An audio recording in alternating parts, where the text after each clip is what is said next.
Want to know how to mix tech house at a standard good enough to headline club events?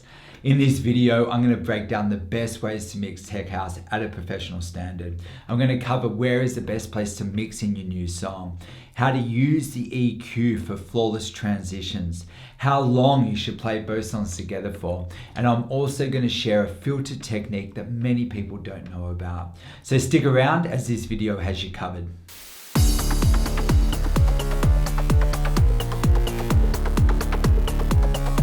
The first thing to note when mixing tech house is it's a lot more subtle than the heavier kinds of dance music and even pop music.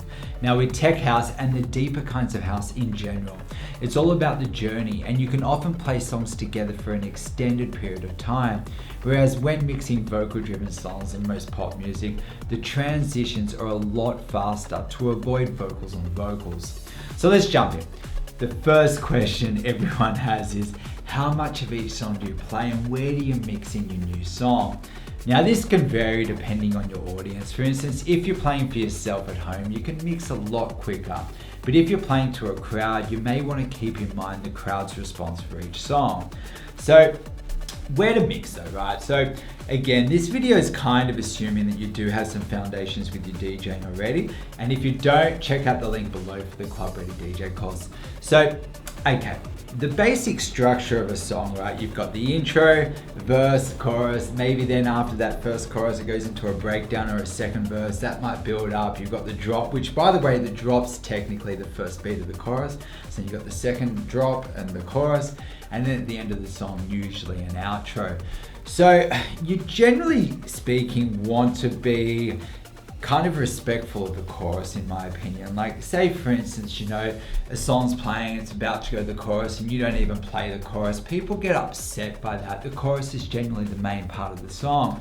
And if you go in and cut a chorus in half, for instance, too, like let's say this song's going strong, you know, it's in the middle of the main part, and I just mix in, come in, swap the basses, and then, you know, for what sometimes to bring in an intro, that can be an anticlimax. So I think the most popular place to mix is to come in and bring my new song in after the chorus.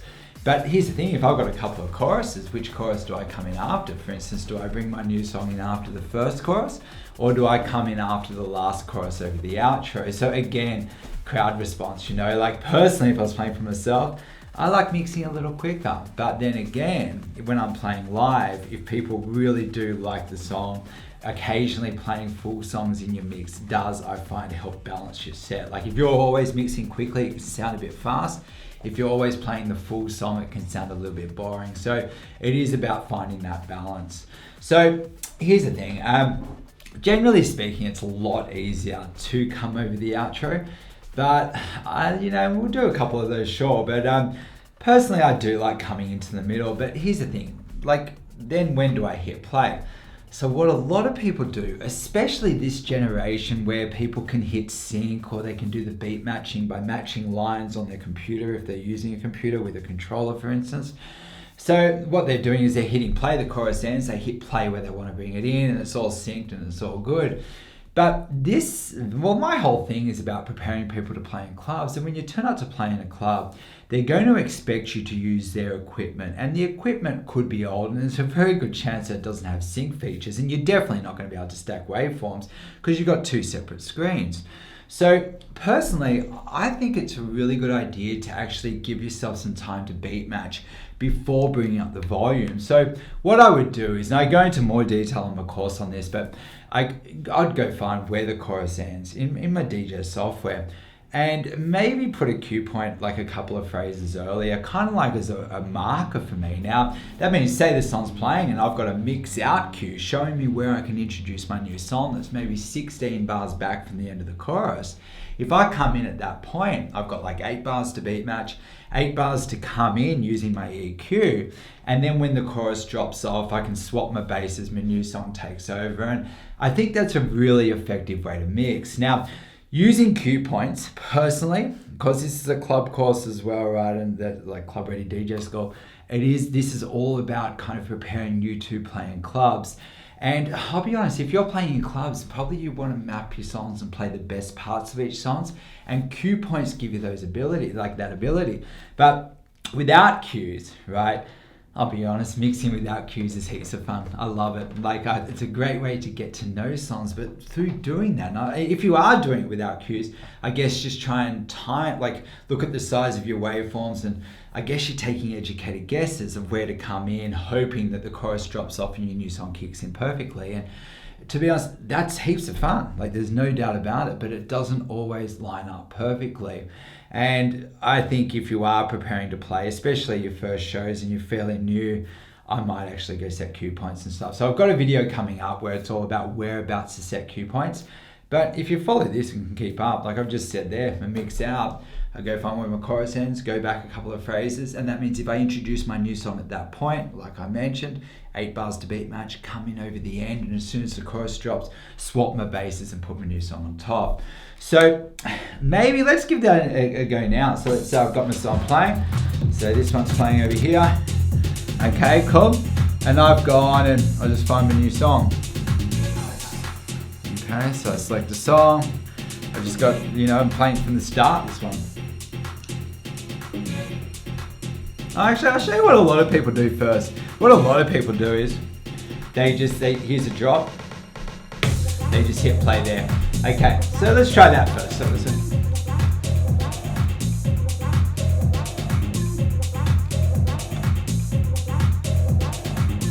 Okay, now prepare my EQ. Okay, and now this song is going solid. I'm just rolling, I'm using the EQ to roll in here. So I'm just kind of coming in inside of the song. And now this one feels like it's going to drop a bit. So you know what?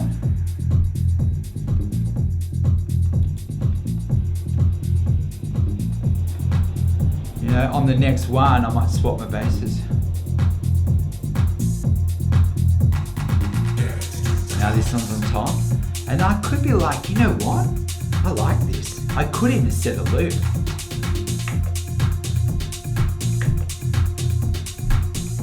Holding that beat.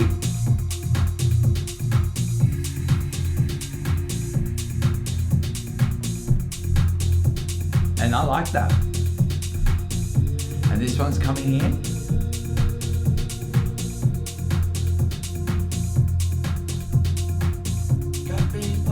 And now, by looping this, that out song, I've held onto that beat before it's dropped off. I'm like, yeah, I've got that. It's keeping a cool beat underneath.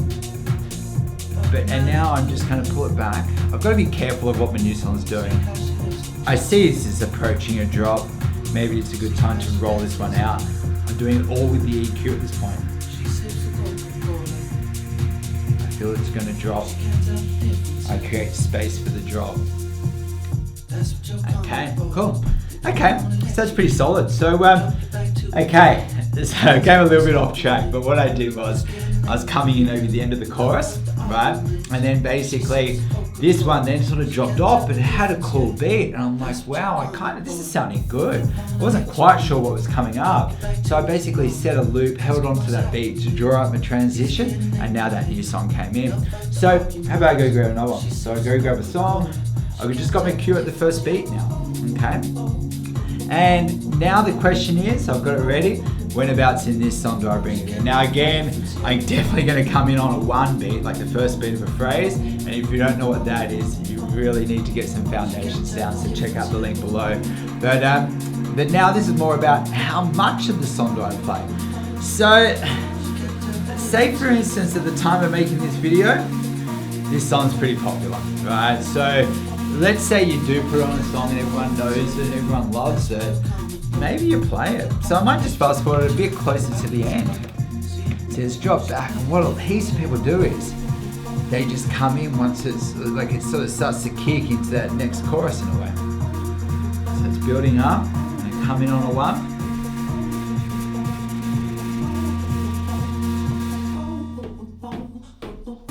Okay, beat match.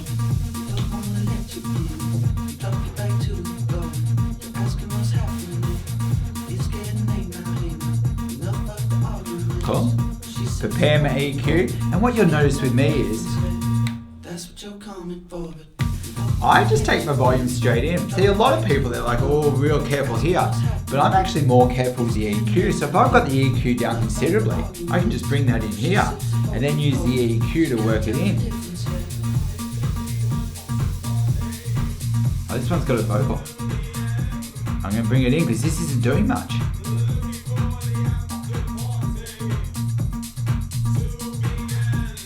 Okay, it's going to kick. Okay, so now they're both playing. And then this here's the song's personality for the exiting one, but it hasn't got a lot going on. So I might just let them play for a bit.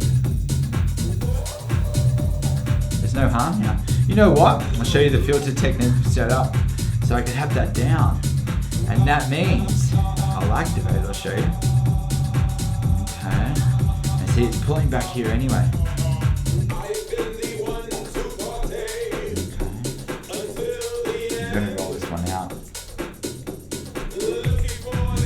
Cool. And what I've done there is a lot of people, when they're using filter, they just hop on. And so ignore this one, that's gone. Okay, so I've just got this one now. They have the filter on and they got this. Right? But I think another way is you have it on. And what you can do is be like, okay, so you have both those methods. Okay, so let's get on the song. Okay, now this song here, let's say I put one on, and let's say it's not getting the best response. And I just come in quick.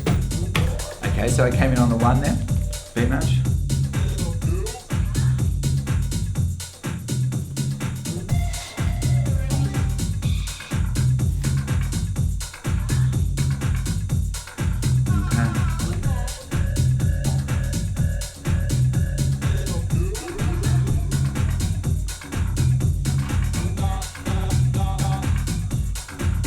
Beautiful.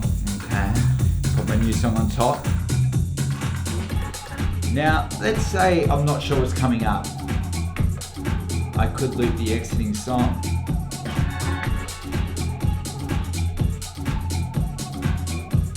I'd never do this, but I'll just show you quickly what I got. So that's my new song over here, right? And I've looped that. Okay, see there's a pattern. I've looped the pattern and I've looped that by going, there's the beginning of the loop, there's the end of my loop. And that's preventing that from coming back in, because I had a feeling that this one was about to go into another vocal. So now I can hold that. But this one's starting to kick in, so maybe I could start dialing back the personality.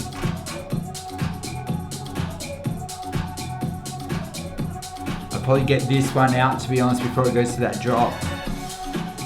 Maybe I'll do that method again.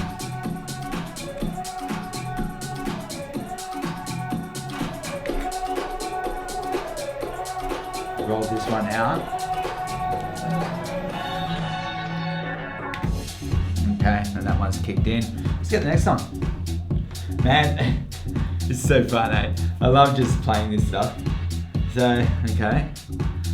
Okay. Come in on the one. Okay. Cool.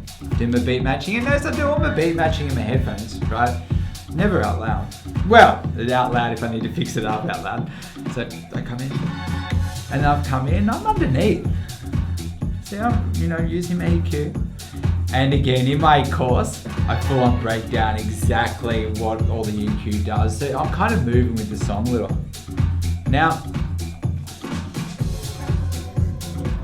I've got a vocal here. That's my new one. This one's not doing a lot. Maybe I could even put the vocal up.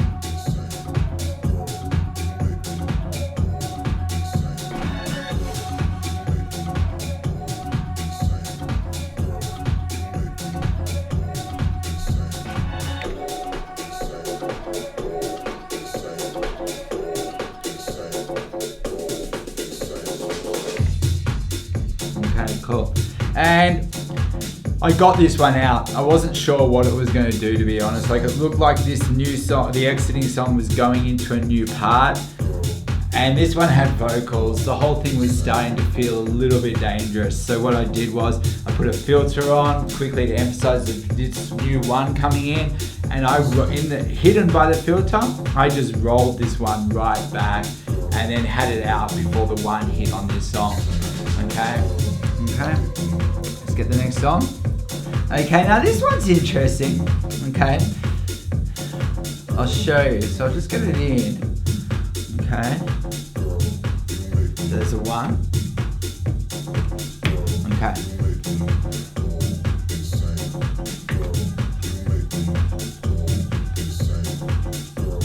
Now what I've done is this one here, it's only really got an 8-bar intro before it goes, like it comes in saying I'm losing it, right?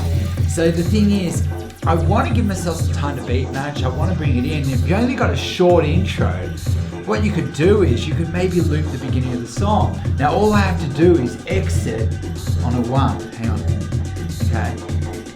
Okay, now it's on a 1, I'm working my way in.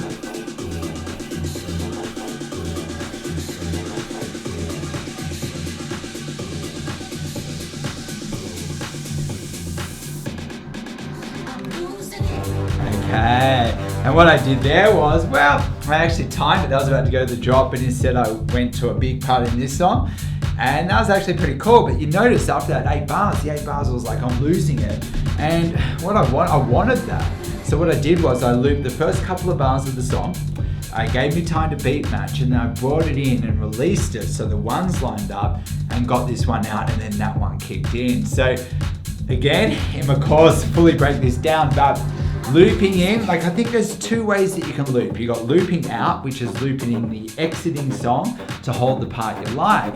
And then you've got looping in where it's like, say you've got a song that's only got like very short intro, you can loop the beginning of the song and then basically gives you time to mix it in, time to tease it. Then you exit the loop so the phrasing lines up and your new song kicks in at the right point. Again, this is also how I'd mix R&B and pop music, because all that stuff doesn't have very big intros either. Okay, cool. So go to the next song. Yeah, I've only got a few more teaching examples. Okay, cool.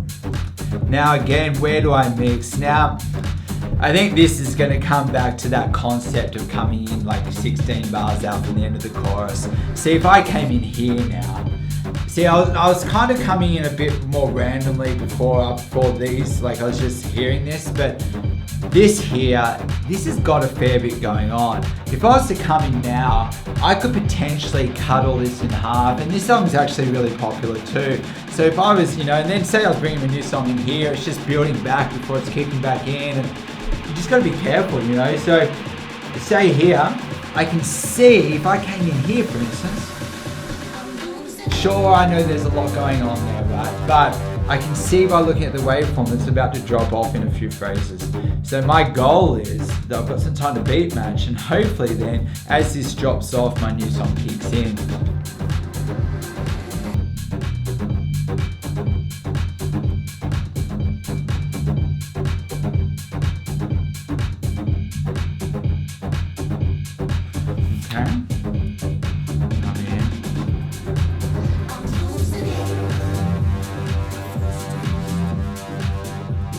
Start coming with a vocal. So I'll get the vocal in, and I've got to be careful of this one now, so I might pull back on that. See, this came in with a vocal, could be bad. Okay.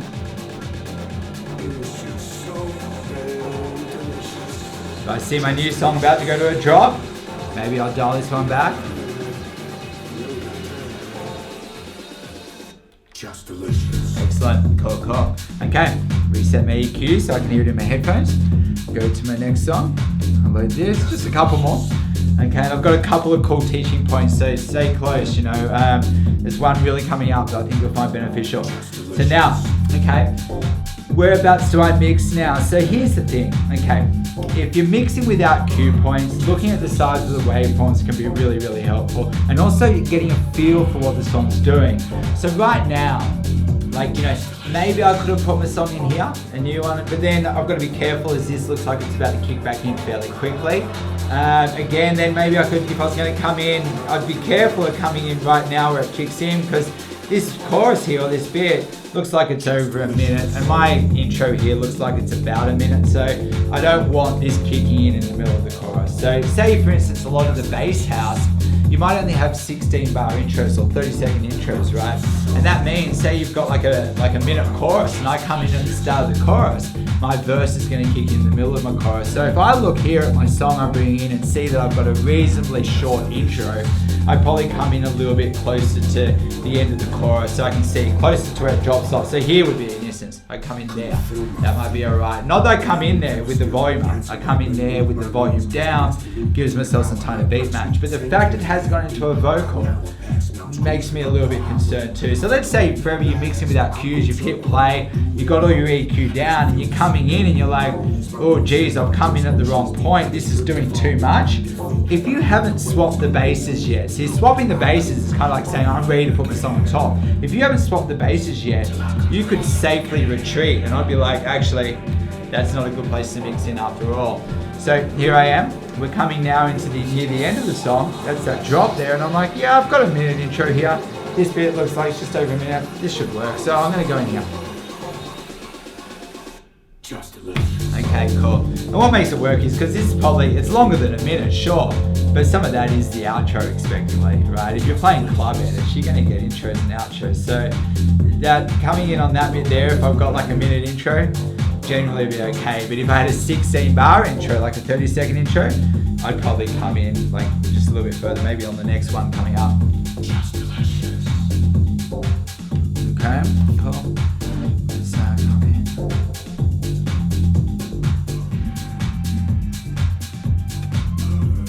Now I've swapped there, but maybe I've actually cut the chorus a bit in half. So maybe I could turn the personality up and put that on top of this bass. I probably went a little bit early then, to be honest, but I'm trying to do my best to save it by bringing the personality up on a bit that doesn't have a lot of personality. But this one's about to kick, so maybe I'll pull this back. Okay, excellent. Now, I did take it out there because I've learned too many lessons on, like, you know, drawing them out. Sometimes that can go wrong. So I did see it was coming to a drop and I decided to pull it back. Had you kept it in, let's listen. Maybe in that case it might have been a little bit better to keep it in. That's just experimenting a little bit, you know. But see here, I feel it's going to drop off. I'll definitely take it out by then. Okay, excellent. So now, this is a cool teaching point right now, and that is sometimes, right, you might put on a song like this. It's kind of, maybe it's really cool. A lot of people really like it, right? But maybe it goes into a big breakdown that could be 2 minutes in length, and there might not be a beat under that. It could be atmospheric sounds. Now, in a club, right, to be honest, if there's no beat, which I'll show you in a second, people are like, oh, they're not drunk enough for this, and they go to the bar and they don't feel very comfortable on the dance floor. So if you want to play this full breakdown bit because you like it, maybe it's got a cool vocal, cool sounds, but if it doesn't have a beat, maybe you could actually loop the beat of a song, like over here, and put that beat under that. So I'll show you that, it's pretty cool.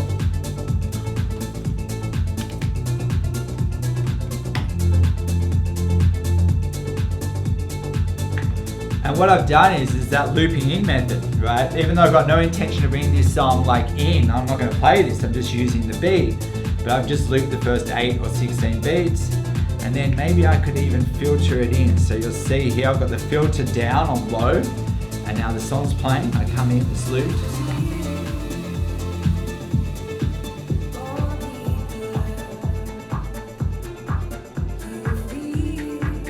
That's pretty cool. And maybe I like that sound there. I might keep that.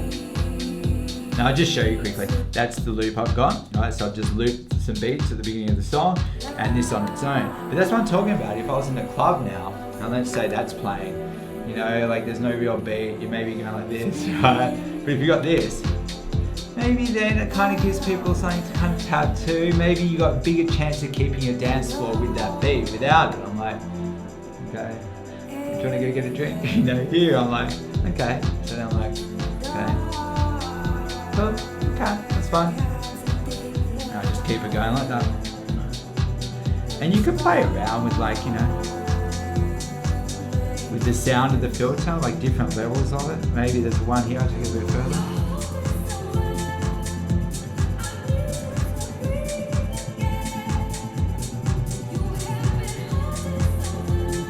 And even though the average like people who are good with their beat matching might have picked up on those little differences I was doing there, but the average person won't. That's just me being a little bit paranoid. I feel it's going to kick. I might take this out. Same way I brought it in. Okay, cool. So this video has sort of been about like, just kind of like taking guesses, looking at the waveform.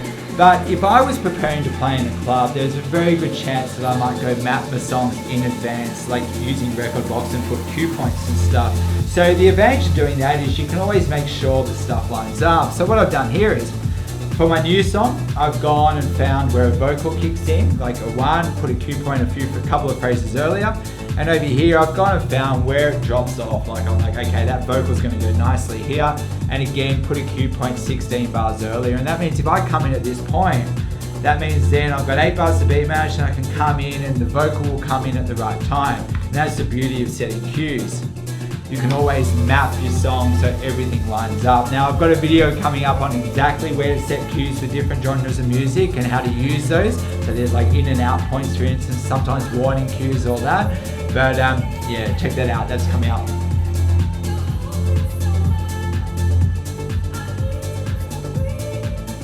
Okay, cool.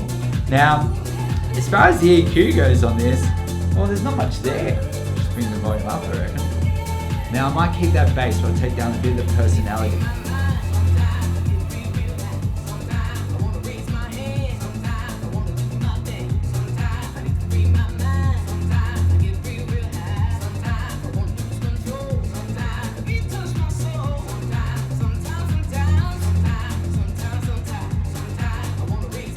I know how I talked about, that before going this way. See, the highs is usually emphasizing ones. But this way, I could use that like this, kind of like to get rid of it. So that's kind of to get rid of it. It's not bad, but that's a little sound. I wouldn't always do it. I'd do a combination of that and that. Sometimes that, sometimes both.